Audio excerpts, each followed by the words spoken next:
This is Hidden Killers with Tony Bruschi. Here now, Tony Bruschi.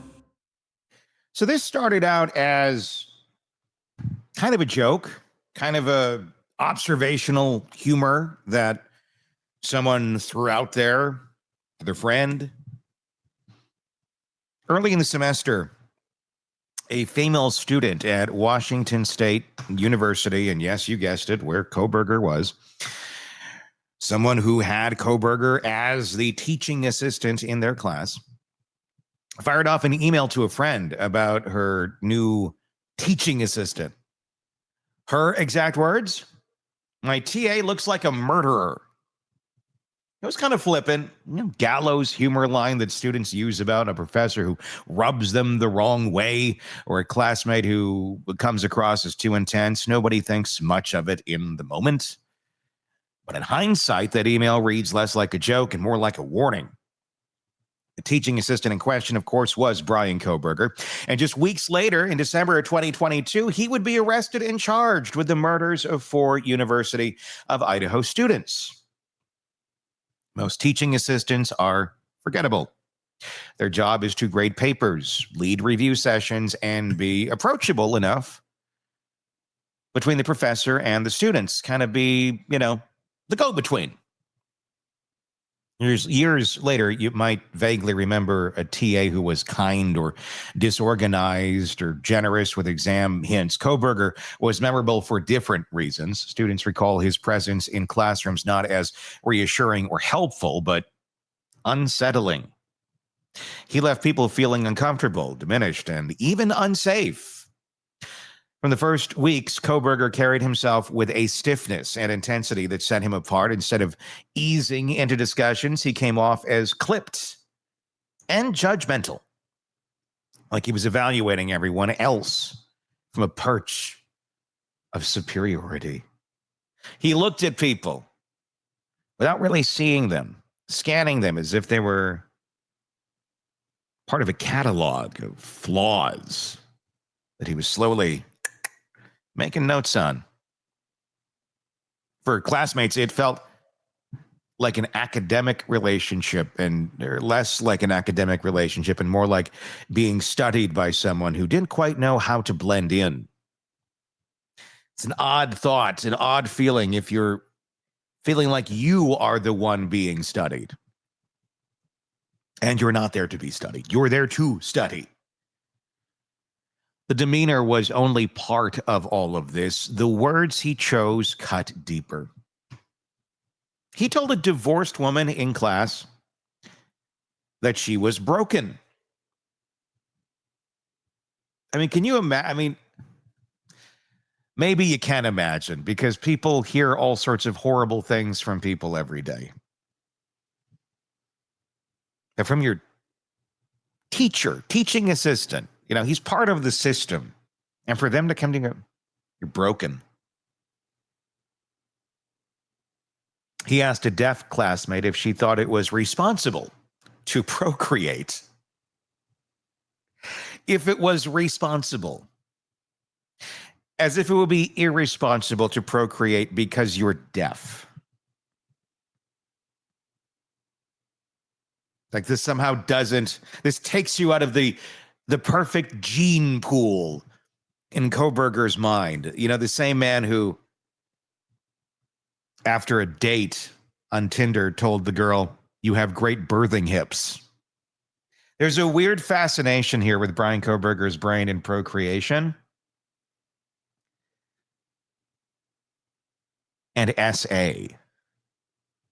There doesn't seem to be any mention or even inkling that he thinks of that act in a way other than one of the two.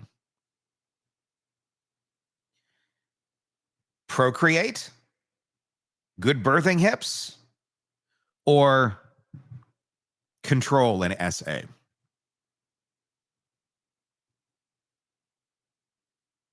Very black and white in a very bizarre way. He belittled women in ways that felt rehearsed, hiding behind academic jargon that barely concealed the insult underneath. Students said it didn't feel like clumsy social awkwardness. It felt targeted and intentional. The pattern was so obvious that complaints began stacking up, 13 of them in just 3 months, from students and faculty alike. The physical side of his presence amplified the discomfort. Students reported him standing too close, leaning over female classmates as they worked, or hovering in ways that felt invasive. Female grad students said he sometimes blocked the exit, and that he also shared offices, blocked the exit to shared offices, lingering in the doorway until someone else intervened so they could leave. Hey, Bryan, come over here. Let her leave. Oh.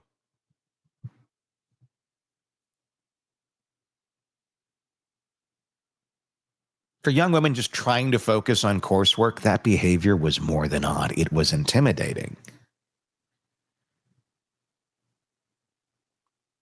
And you got to picture this all. As we now know, Kohberger took his phone and took those odd selfies. We saw the thumbs up that was taken hours after he murdered 4 people and then called his mommy in glee. If that mirror could talk, that mirror, oh, what it would say. In between his selfie snaps for himself. The words, the hate, the vitriol, the just disdain, I'm sure that was coming out of his mouth as he was building himself and tearing others down, specifically women in his mind. I can only imagine what the hell that was all about and what was said there. What's so interesting about him is he has this disdain for women, but seemingly a very tight relationship with mom. That might be a whole other video into itself. In fact, it probably is. I'm going to write that down right now. There we go. That's that psychological digging. We need to do a little more of that because we've seen a lot of killers in the past that target women, but yet have very odd relationships with mom. Not in a S way. Although, some probably did, A fictional character, Norman Bates, seemed to kind of fit that mold a little bit. But sometimes people try to model themselves after fictional characters. I do not in any way think Mrs. Kohberger had anything like that going on with her son. And I'm no way accusing her of that. I'm not trying to insult mom. I'm not trying to say anything negative about mom. What I want to examine, though, is the relationship that was there, what Kohberger viewed he was getting out of it versus I'm curious what she was getting out of it. Probably just a mother trying to be there for her disturbed son and didn't know what to do. It's kind of my guess. And how do you parent somebody like that? What do you... I'd be very curious to hear what it was like trying to parent Bryan Kohberger in younger years. And what a nightmare that must have been. While you're still trying to be there as a parent for your child, yet the kid's constantly going off the rails. And doesn't seem to recognize that rails are a concept in life.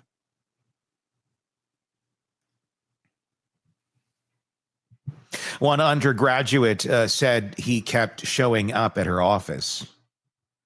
Wouldn't leave her alone.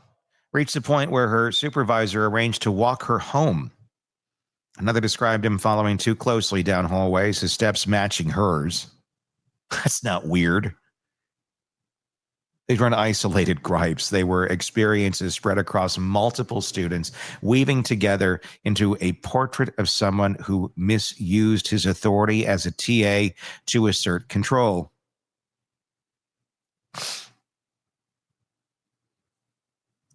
I'd say he also used his sex to assert control. The fact that he was male. I think that was part of the play. TA. Any place one could look at Bryan Kohberger and in his mind assert power to him, I think he would go down that road, no matter how raw, no matter how Neanderthalic it was. It didn't matter. If it got the job done, if it worked for Kohberger, if it put him in control, no matter how uncomfortable that made other people, I don't think he cared. I don't think he even knew. I think it's the only mode that he knew. It was like the modality of interacting with women was this. There was no in between. It was utter dominance and control, mom, and that's it. There's no, hey, let's have a relationship. Let's get to know somebody closely other than mom. In a way that you don't get to know mom, talking like romantic relationship over here.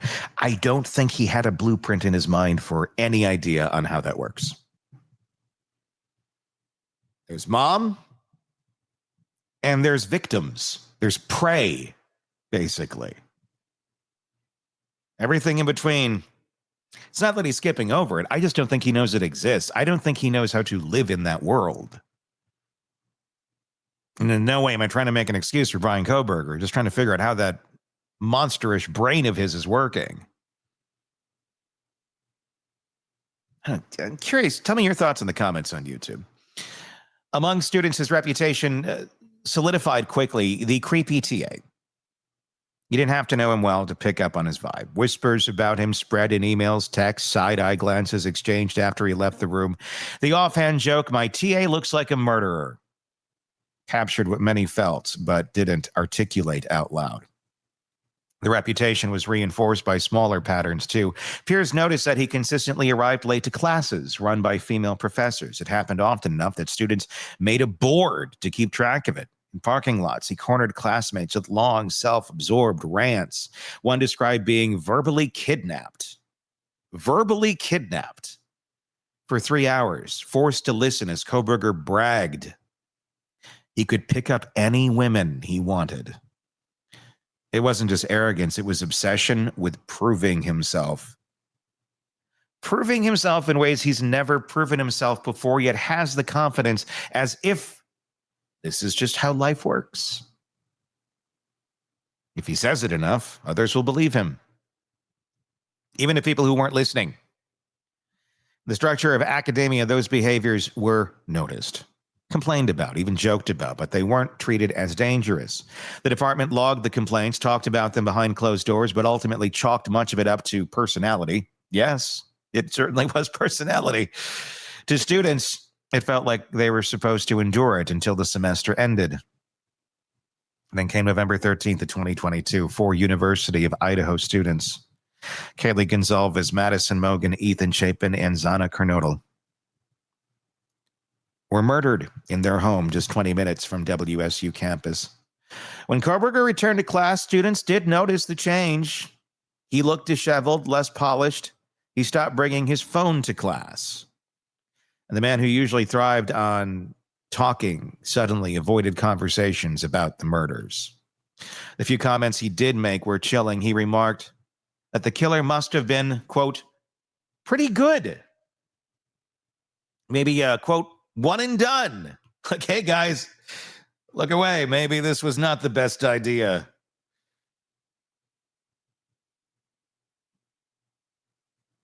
What a weird way to look at.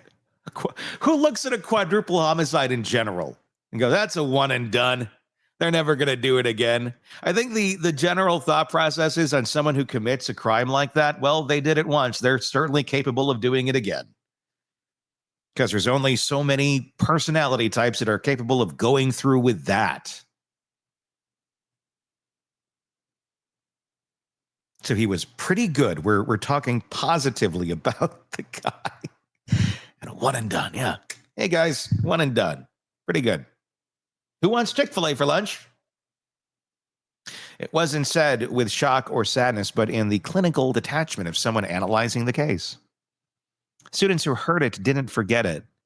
They also noticed his hands. Several classmates described seeing bruised knuckles, scratches that looked like claw marks, redness creeping up his skin. One noticed a bandage. Another said it looked like he'd been hitting something. The injuries stood out enough that at least one student reported them directly to police. Combined with a shift in demeanor, they deepened the unease already simmering in the classroom. Looking back, students realized their instincts had been screaming long before December, but in the moment, it was easier to make jokes or brush off discomfort as normal stress. Kohberger was just that TA, creepy, arrogant, condescending. You avoided him when you could. You laughed about him with friends afterward. Nobody connected the dots to something darker.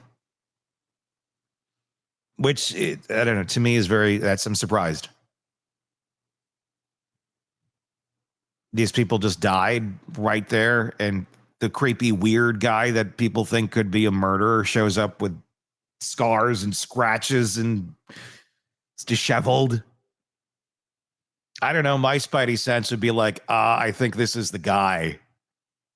But it's easy to Monday morning quarterback it. I just am surprised that that whole class, by the end of the first session that he did after the murders, wasn't lining up at the police station afterwards going, I think my professor might be or the teaching assistant might be I don't know. It's a different way of thinking. Different generation, different way of communicating, different way of thinking. I'm not faulting them. You know, if you're brought up in a culture that says, see something, say something, and you do it a lot, and you're seeing something and saying something, and nothing happens, eventually you just stop saying something. And when you stop saying something, you won't be quite as aware because, well, the purpose of saying something is you got to see something first. And if there's nothing to say anymore because nobody's listening, you're going to stop noticing things too.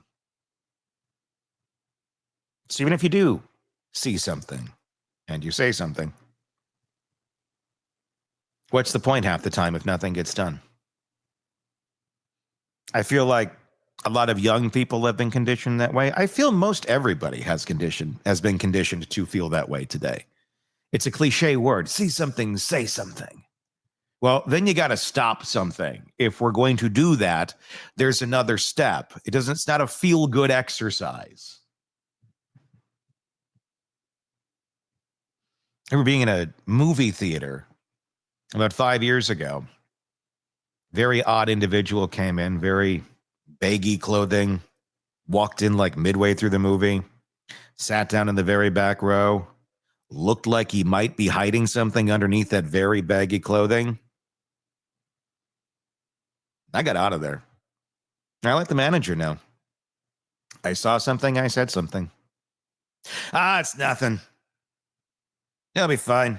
Now, like, really, seriously, it's felt weird, sir. This is not, I don't know. Like, I've been to a lot of movies in my life. You know, I'm the 40-year-old talking to Skippity Doodah, the 19-year-old manager at the Cinema 5. And Skippity Doodah didn't want to do anything. Then he brought over the manager who, you know, maybe in his 30s, saw a little bit more life. Also, it's all good. Doing something requires courage. It requires action. It requires, you know, being accountable for why you're doing something. And everybody is in such a self-preservation mode that if you're doing the wrong thing, there's such a fear of getting fired or in trouble or just being uncomfortable. Oh God, heaven forbid we're uncomfortable, that nothing gets done. So we end up being more uncomfortable than ever before because we don't want to be uncomfortable doing the things that we need to do. So we live in worlds where this stuff becomes the norm. Nobody connected the dots to something darker. When news broke on December 30th that he had been arrested, the shock hit hard. Students revisited every interaction, every unsettling comment, every time he leaned too close or smirked too long. The complaints that once seemed like routine paperwork now read like a chorus of warnings. The emotional fallout was, of course, intense. Some felt relief that he was off campus. They no longer had to see his face in their classrooms. Others felt shaken. by the realization of how close they had become to someone accused of such brutal violence. One student told investigators she couldn't shake the thought that she'd joked about him looking like a murderer, only to have it come true. 4 women who had been cornered, mocked, or belittled the arrest reframed their semester. What once felt like intimidation in an academic setting or an aloof individual was now seen as part of a larger continuum of behavior. The arrogance, the misogyny, the need for control, they weren't quirks. They were markers of a mindset capable of escalating. And you know what? Anybody with that level of arrogance, anybody with that level of misogyny, anybody with that need for control is capable of escalating. We don't need to wait all the time for them to do it. It's us waiting in fear of them that feeds them to escalate. They're in control when they know you are in fear. The institutional response added another layer of frustration. Some students said their concerns had been minimized as overreactions. Faculty described his behavior as just Bryan being Bryan. Those reassurances now rang hollow.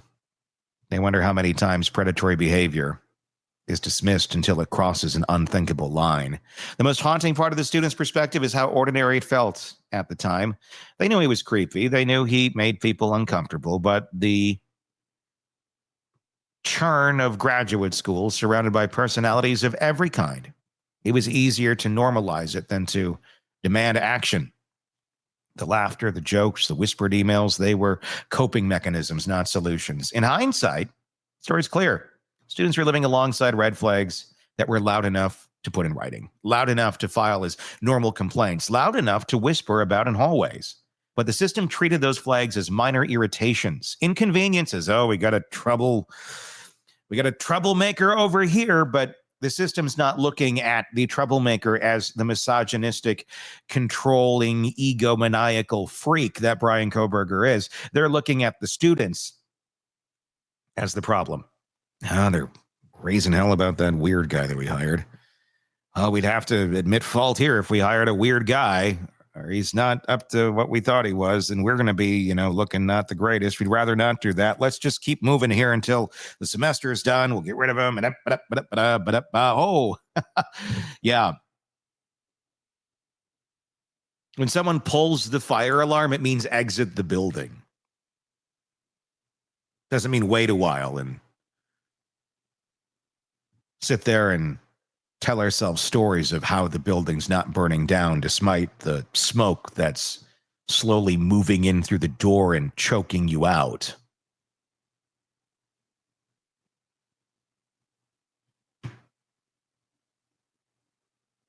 The students who endured Kohberger as their TA now know what it feels like to be in the orbit of someone who used his role not to mentor, but to dominate. Their instincts were right all along. They just didn't know how right until it was too late. Let me know your thoughts in the comments section on YouTube. If you're not already there, search Hidden Killers with Tony Bruschi. You'll find us, and you can comment. While you're there, press subscribe as well so you don't miss any of our coverage in this and the many cases we cover for you right here at the Hidden Killers podcast and True Crime Today. Until next time, my name's Tony Bruschi. We'll talk again real soon. Want more on this case and others? Then press subscribe now and don't miss a moment of true crime coverage from Tony Bruschi and the Hidden Killers podcast.